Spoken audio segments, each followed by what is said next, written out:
Ma'am আসসালামু আলাইকুম। ওয়ালাইকুম আসসালাম। ম্যাম কেমন আছেন? আলহামদুলিল্লাহ, তুমি কেমন আছো? আলহামদুলিল্লাহ ম্যাম, আমিও ভালো আছি। তোমার বাসা কোথায় জান্নাতি? ম্যাম মানে আমাদের গ্রামের বাড়ি, এখন থাকো কোথায়? দুইটাই বলো। আমার গ্রামের বাড়ি বাগেরহাট, আর আমি থাকি ঢাকা বিশ্ববিদ্যালয় ক্যাম্পাসের ভিতরে হাউস টিউটরে। তোমার আব্বু কি করে? আমার আব্বু এখন কিছু করে না, আর্মিতে ছিল, এখন কিছু করে না। আচ্ছা, ঢাকা বিশ্ববিদ্যালয়ের ভিতরে থাকো কিভাবে? তোমরা কি তোমার কেউ কি ক্যাম্পাসে জব করে? আমার হ্যাঁ, আমার বড় ভাইয়া ঢাকা বিশ্ববিদ্যালয়ে ইংলিশ টিচার। ও আচ্ছা, ভেরি গুড।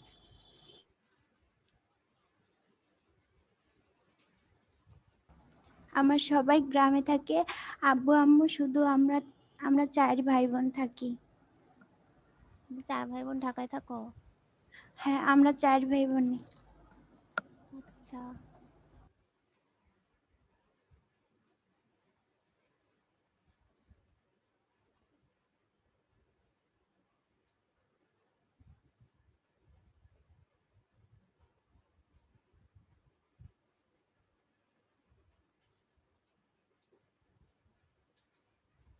ম্যাম আসসালামু আলাইকুম। ওয়ালাইকুম আসসালাম।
আচ্ছা, আজকে 47 সালের ভারত স্বাধীনতা আইনটা আমরা পড়ে আমাদের এই অধ্যায়টা শেষ হয়ে যাবে।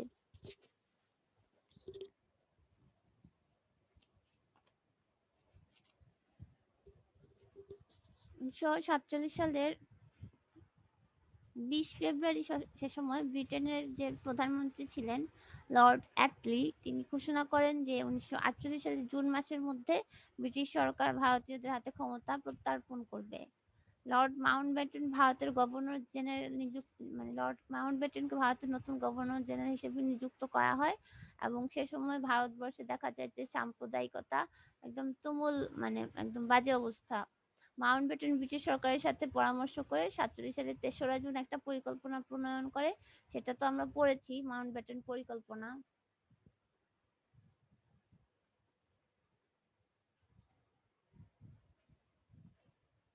মাউন্টব্যাটেন পরিকল্পনা 1947 সালের 3রা জুনের নিয়ে মাউন্টব্যাটেন যে পরিকল্পনা করেন সেটা দিয়ে তারপর 18 তারিখ তিনি লন্ডনে চলে যান এবং 31 তারিখে তিনি আবার ভারতে আসেন। তারপর তিনি কংগ্রেস এবং মুসলিম লীগের যে নেতা আছে নেতাদের সাথে আলোচনার টেবিলে বসেন এবং 4 জুন একটা সাংবাদিক সম্মেলন করেন। সেখানে তিনি 15 আগস্ট ক্ষমতা হস্তান্তরের কথা বলেন।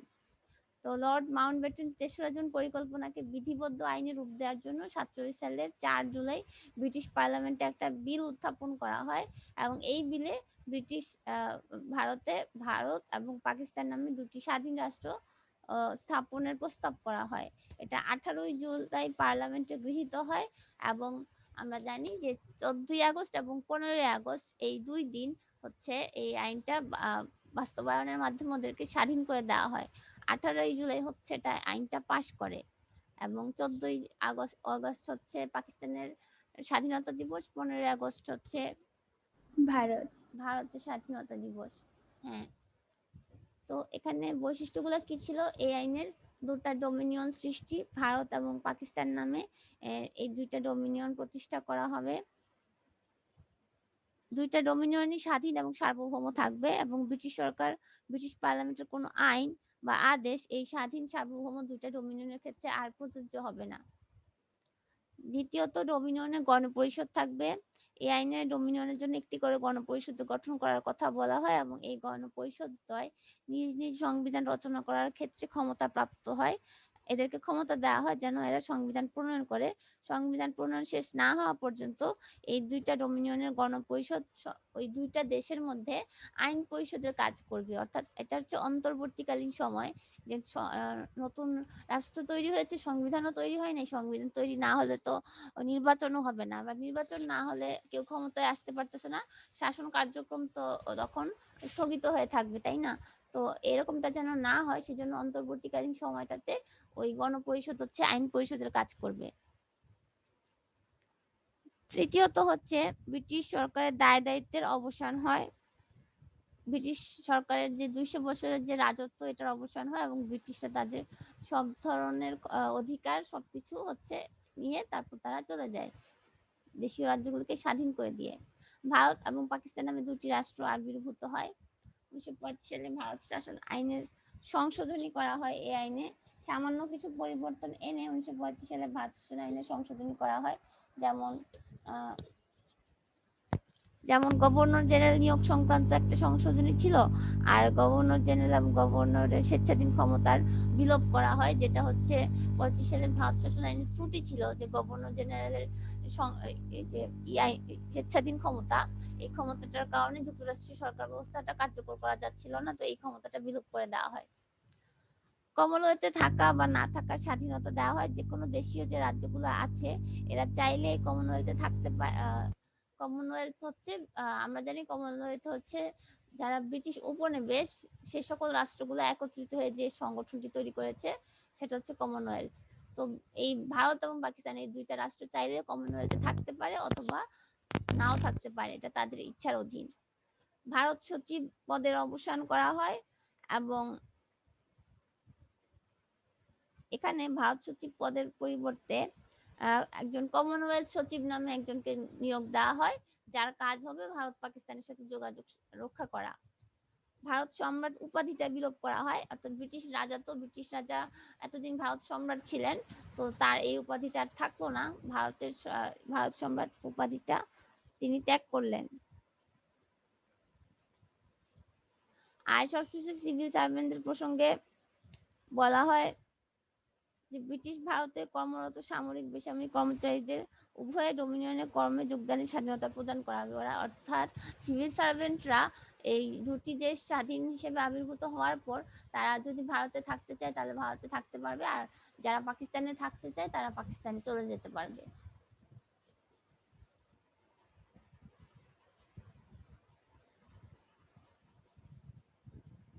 এই আইনের তাৎপর্যটা হচ্ছে এইটা হচ্ছে ব্রিটিশ ভারতের রাজনৈতিক শাসনতান্ত্রিক সমস্যা সমাধানের সব থেকে গুরুত্বপূর্ণ পদক্ষেপ এই আইনে, কারণ এই আইনের মাধ্যমে হচ্ছে এই যে 200 বছরের পরাধীনতা থেকে মুক্ত করে দেওয়া হয় ভারত পাকিস্তানকে। এবং শুধু তাই নয়, এতদিন যত রাজনৈতিক কোন্দল ছিল, সাম্প্রদায়িক কোন্দল ছিল, এগুলা সমাধান করে দেওয়া হয় দুইটা স্বাধীন রাষ্ট্র গঠনের মাধ্যমে। দ্বিতীয়ত, ব্রিটিশ ভারতের রাজনৈতিক শাসনতান্ত্রিক সমস্যা সমাধানে এটা সর্বশেষ পদক্ষেপ। এরপর আর কোনো কিছু করারই প্রয়োজন হয় নাই। ব্রিটিশ সরকার তাদের দায়িত্ব পালন করে দিয়ে তারপর তারা চলে যায়। সুদীর্ঘ প্রায় 200 বছরের ব্রিটিশ শাসনের অবসান হয় এই আইনের মধ্য দিয়ে। গভর্নর জেনারেলের স্বেচ্ছাধীন ক্ষমতা বিলুপ্ত করে দেওয়া হয়, ফলে গভর্নর জেনারেলের পদটি আরো বেশি অ্যাকাউন্টেবল হয়, জবাবদিহিতাপূর্ণ হয়।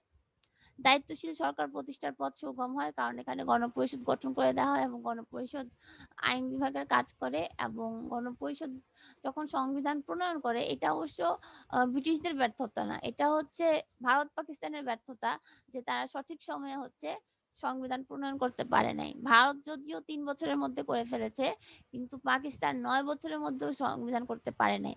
এটা হচ্ছে গণপরিষদের ব্যর্থতা। কিন্তু ব্রিটিশ সরকার যা করার করণীয় ছিল সেটা করে দিয়ে গিয়েছে। এবং সবশেষে হচ্ছে বিনা রক্তপাতে দুটি স্বাধীন রাষ্ট্রের জন্ম হয়। কারণ একটা দেশ স্বাধীন হওয়ার পিছনে অনেক রক্তপাত হয়, আমরা এটা আমাদের বাংলাদেশের স্বাধীন হওয়ার ক্ষেত্রে দেখেছি, মার্কিন যুক্তরাষ্ট্রের স্বাধীন হওয়ার ক্ষেত্রে দেখেছি। কিন্তু এত বড় একটা উপমহাদেশ স্বাধীন হয়েছে কিন্তু কোনো রক্তপাত হয়নি, শান্তিপূর্ণ প্রক্রিয়ায় ক্ষমতা হস্তান্তর হয়েছে। আচ্ছা, আমাদের এই চ্যাপ্টারটা শেষ হয়ে গেল। আমি এখন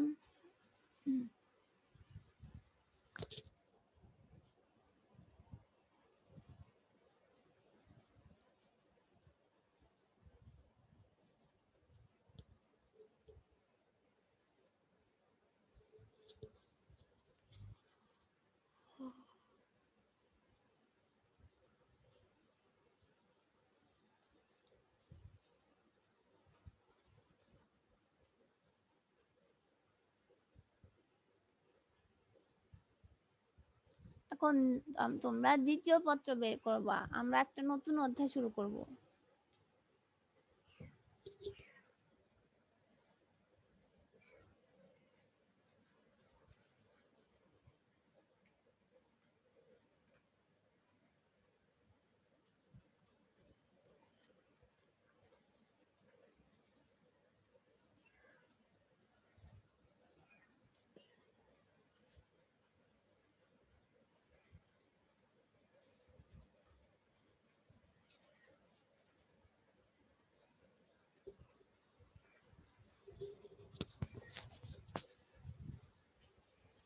চতুর্থ অধ্যায়, বলশেভিক বিপ্লব।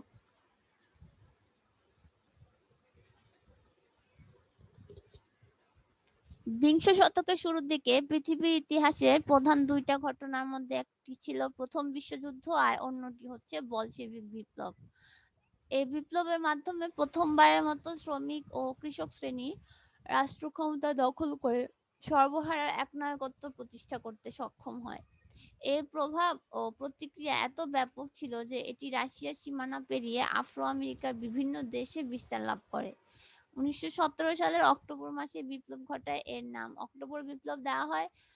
আর রাশিয়া অনুষ্ঠিত হয়, এর নাম রুশ বিপ্লব দেওয়া হয়। আর লেনিনের নেতৃত্বে বলশেভিকরা, অর্থাৎ তার একটা রাজনৈতিক সংগঠন ছিল, তো ওই সংগঠনকে বলশেভিক বলা হতো। তো বলশেভিকরা এই বিপ্লব সংগঠন করে, একে বলশেভিক বিপ্লব বলা হয়। তাহলে এটা তিনটা নাম, রুশ বিপ্লব, অক্টোবর বিপ্লব, বলশেভিক বিপ্লব। কত সালে হয়? 1917 সালে হয়।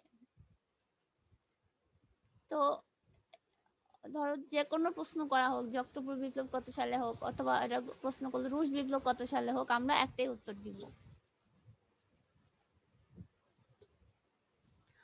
বলশেভিক একটা ইংরেজি শব্দ। এটা রুশ একটা শব্দ থেকে আসছে। বলশিন বলশিনিস্ট এটা তো আমি উচ্চারণও করতে পারতেছি না। যাই হোক, এটার অর্থ হচ্ছে মেজরিটি বা সংখ্যাগরিষ্ঠ, যারা হচ্ছে মার্ক্সবাদী রাশিয়ান সোশ্যাল ডেমোক্রেটিক লেবার পার্টির একটি উপদল, যা 1903 সালে দ্বিতীয় পার্টি কংগ্রেসের উপর উপদল মেনশেভিক থেকে আলাদা হয়ে বলশেভিক নাম ধারণ করে। বলশেভিকরা একটা গুরুত্বপূর্ণ ভোটে সংখ্যাগরিষ্ঠতা লাভ করে, তাই তাদের এই নাম। পরবর্তীতে তারা সোভিয়েত ইউনিয়নের কমিউনিস্ট পার্টিতে রূপান্তরিত হয়, অর্থাৎ সমাজতান্ত্রিক দল। সমাজতান্ত্রিক দলগুলোকে আমরা কমিউনিস্ট পার্টি বলি। বলশেভিকরা 1917 সালে রুশ বিপ্লবকালীন অক্টোবর বিপ্লবের সময় রাশিয়ার ক্ষমতায় আসে এবং রাশিয়ান সোভিয়েত ফেডারেটিভ সোশ্যালিস্ট রিপাবলিকের পতন করে, যা পরবর্তীকালে 1922 সালে গঠিত সোভিয়েত ইউনিয়নের মুখ্য প্রশাসনিক অঞ্চল হিসেবে প্রতিষ্ঠা লাভ করে। ভ্লাদিমির লেনিন এবং আলেকজান্ডার বগদানভ কর্তৃক প্রতিষ্ঠিত বলশেভিক 1905 সালে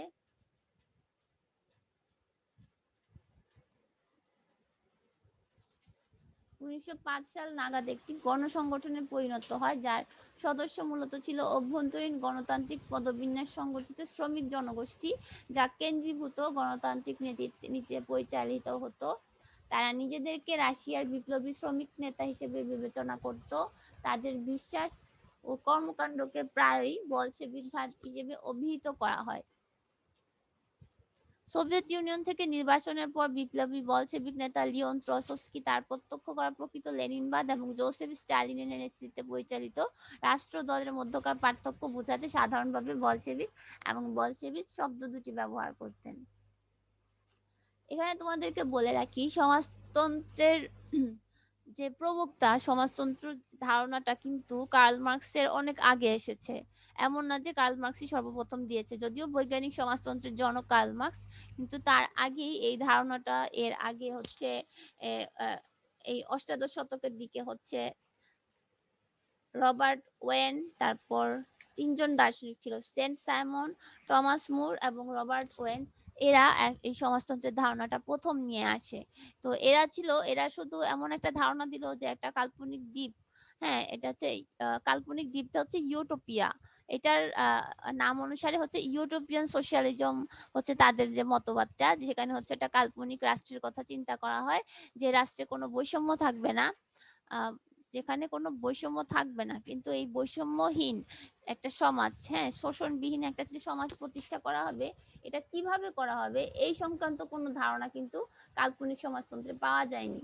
তো পরবর্তীতে আরো অনেক দার্শনিকরা সমাজতন্ত্র নিয়ে আলোচনা করে, কিন্তু সবগুলাই একই রকম, যে এটার কোনো বৈজ্ঞানিক ব্যাখ্যা ছিল না। তো সর্বপ্রথম কার্ল মার্কস হচ্ছে এটা বৈজ্ঞানিক ব্যাখ্যা দেয় যে এই সমাজতন্ত্রটা আসলে কিভাবে প্রতিষ্ঠা করা যাবে, কিভাবে শ্রমিক শ্রেণীর তারা কিন্তু এটাও বলে নাই ক্ষমতাটা কার হাতে যাবে। তো কার্ল মার্কস এটাও ব্যাখ্যা করেছে যে ক্ষমতাটা সর্বহারার হাতে যাবে এবং এটা পুঁজিবাদের বিপরীত ব্যবস্থা। এরকম এটার বৈজ্ঞানিক একটা ব্যাখ্যা দিয়েছে, যার জন্য কার্ল মার্কসকে বৈজ্ঞানিক সমাজতন্ত্রের জনক বলা হয়। এবং মার্কসের এই বৈজ্ঞানিক সমাজতন্ত্রটা হচ্ছে শুধু তত্ত্বগত ছিল, এটা থিওরিটিক্যাল ছিল, বাস্তবে এটার প্রয়োগ ছিল না। সর্বপ্রথম রাশিয়ার লেনিনের নেতৃত্বে এই বলশেভিকটা হচ্ছে এটা বাস্তব একটা রূপ দান করে, যেটা হচ্ছে বিপ্লবের মাধ্যমে হচ্ছে সর্বহারারা ক্ষমতা করায়ত্ত করে নেয়। এটাই হচ্ছে বলশেভিক বিপ্লব।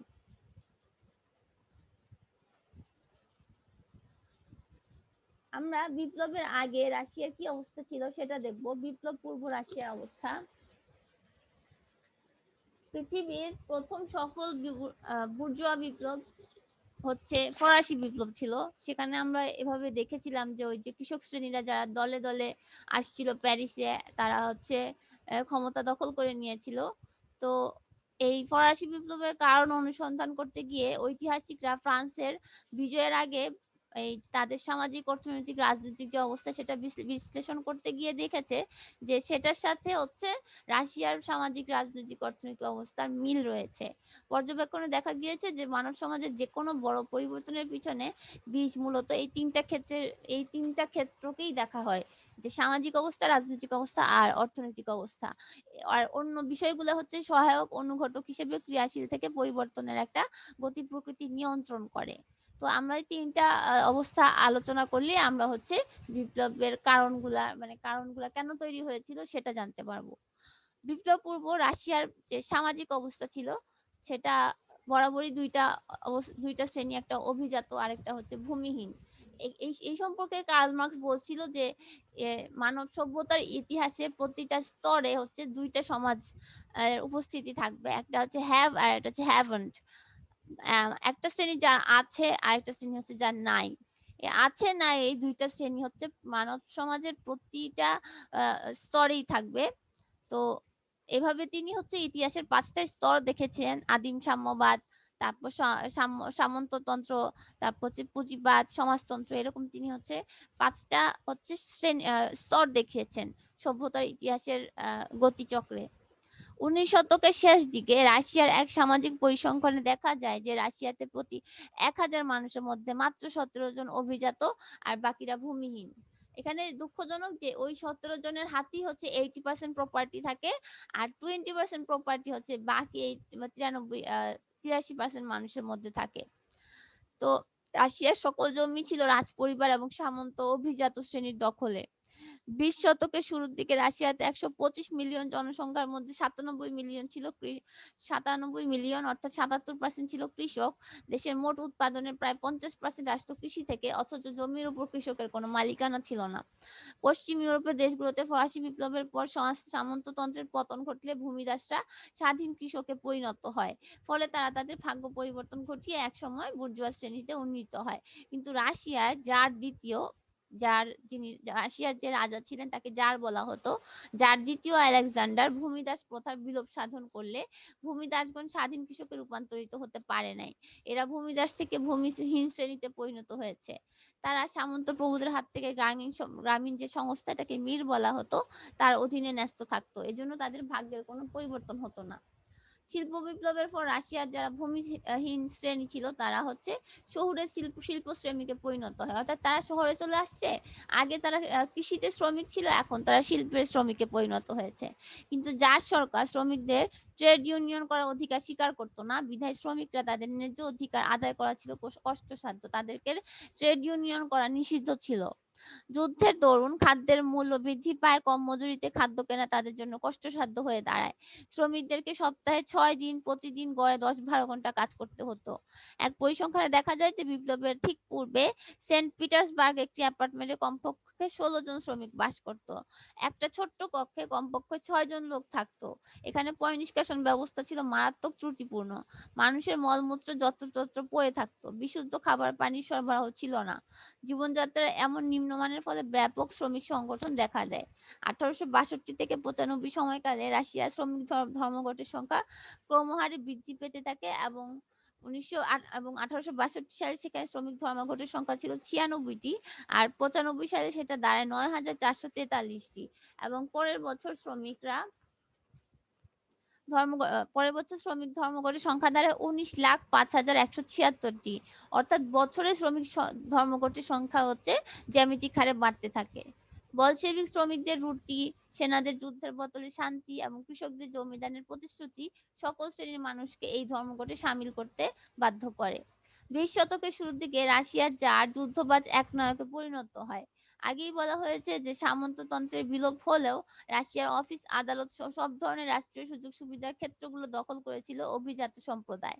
ইতিহাসের একটি সাধারণ শিক্ষা এই যে রাষ্ট্রশক্তি যখন জনবিচ্ছিন্ন হয়ে পড়ে তখন ব্যাপক অসন্তোষের প্রশমিত করার জন্য তারা জনগণের মনোযোগ ঘুরিয়ে নেওয়ার চেষ্টা করে।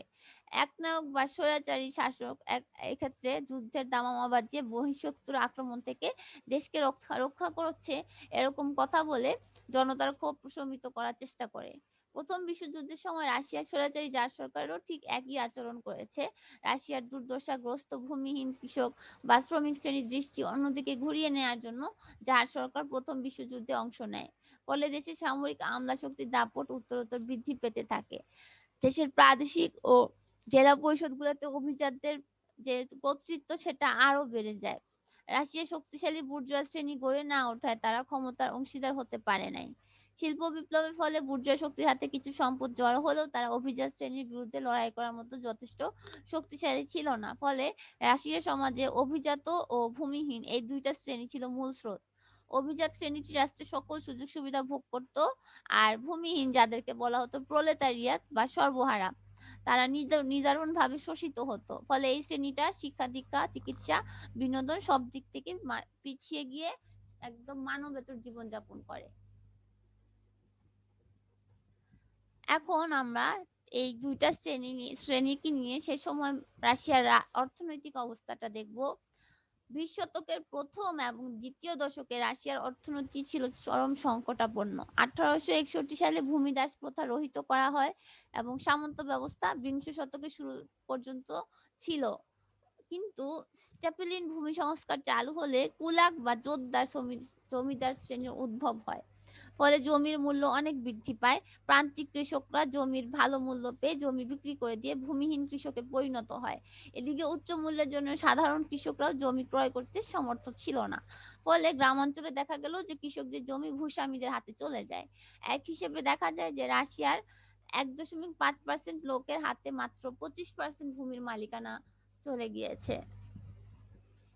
এই সমস্ত ভূস্বামীরাই ক্ষমতার ভাগাভাগির মাধ্যমে উচ্চতর সরকারি পদগুলা দখল করে নিত, আর দরিদ্র কৃষক ভূমিহীন কৃষকে পরিণত হয়ে আরো দরিদ্র হয়ে পড়ে। যুদ্ধ বিধ্বস্ত জার সরকার এই ভূমিহীন কৃষকদের বাধ্যতামূলকভাবে সামরিক বাহিনীতে যোগদানের নির্দেশ দিলে তখন ব্যাপক অসন্তোষ দেখা দেয়। 19 শতকের শেষ দিকে রাশিয়ায় শিল্প বিপ্লব শুরু হলে অনেক কৃষকরা শহরে আসতে শুরু করে।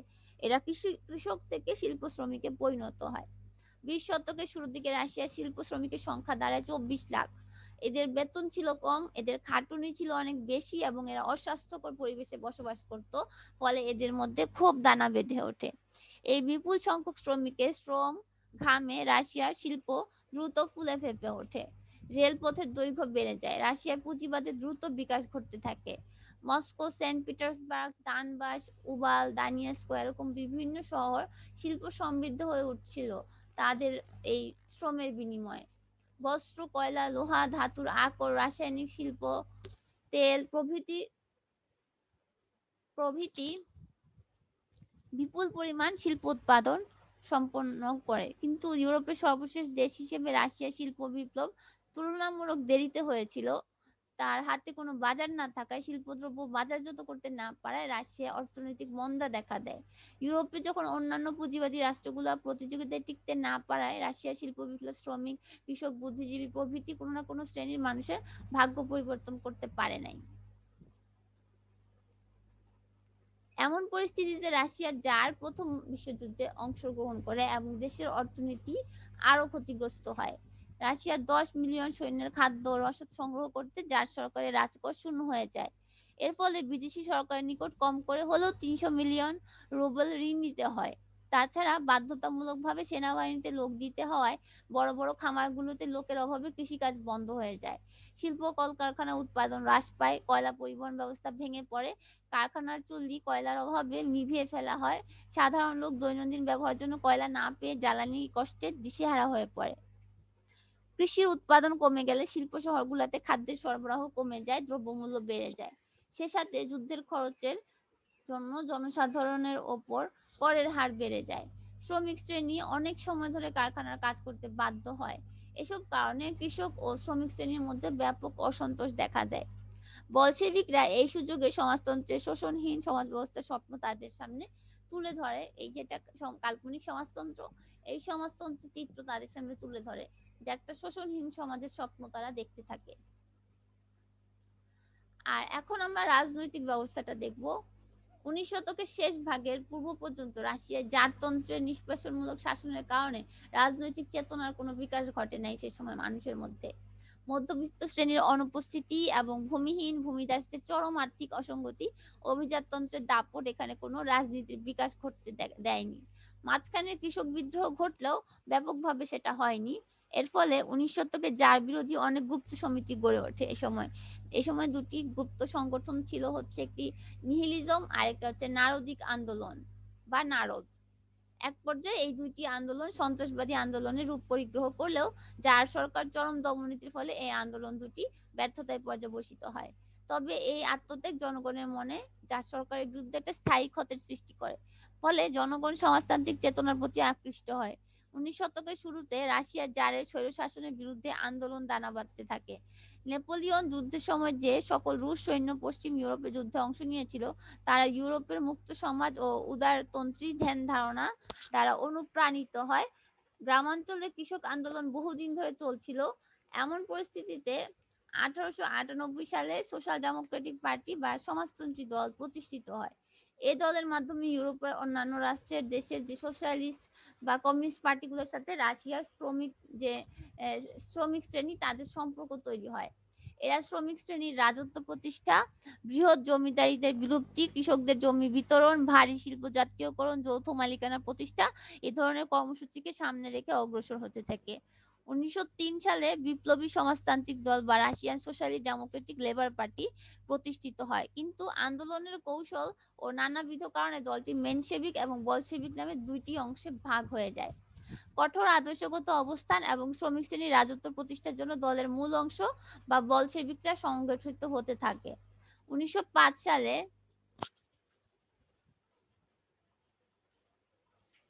1905 সালে রুশ-জাপান যুদ্ধে রাশিয়ার পরাজয় হলে জার সরকারের দুর্বলতা প্রকাশ পায়। এতে জার সরকারের জনপ্রিয়তা একেবারে তলানিতে গিয়ে ঠেকে। ফলে রাশিয়ার সবখানে গণতান্ত্রিক সংস্কার এবং কৃষকদের হাতে ভূমির দাবিতে বিদ্রোহ আরম্ভ হয়। কলকারখানায় শ্রমিকরা ধর্মঘট শুরু করে। ভূমিদাসরা জমিদারদের ম্যানর বা খামার পুড়িয়ে দেয়। জমিদারদের ম্যানেজার বা বেলফিদেরকে হত্যা করে। সরকারি খাজনা দেওয়া বন্ধ করে দেওয়া হয়। এই বিপ্লবে বলশেভিকরা অংশগ্রহণ করে। এবছর শ্রমিকরা ফাদার গ্যাপন নামে এক ধর্মযাজকের নেতৃত্বে সম্রাটের নিকট শোভাযাত্রা সহ স্মারকলিপি দিতে গেলে জারের যে সেনা দল ছিল তারা গুলি করে অনেক শ্রমিকদেরকে হত্যা করে। প্রচন্ড দমননীতির মাধ্যমে কৃষক শ্রমিক আন্দোলন স্তব্ধ করা হলেও জারের স্বৈরশাসনের ভিত্তি ধসে পড়ে। জার সরকার প্রথম বিশ্বযুদ্ধে অংশগ্রহণ করলেও সংকট আরো ঘনীভূত হয়। বলশেভিকরা জনগণের সামনে যুদ্ধে অংশগ্রহণের ক্ষতিকর দিকগুলো তুলে ধরে। তারা জারতন্ত্রের পতন কামনা করে, শ্রমিকদের ন্যায্য মজুরি, বাসস্থান, কৃষককে জমি প্রদানের স্বপ্ন দেখায়।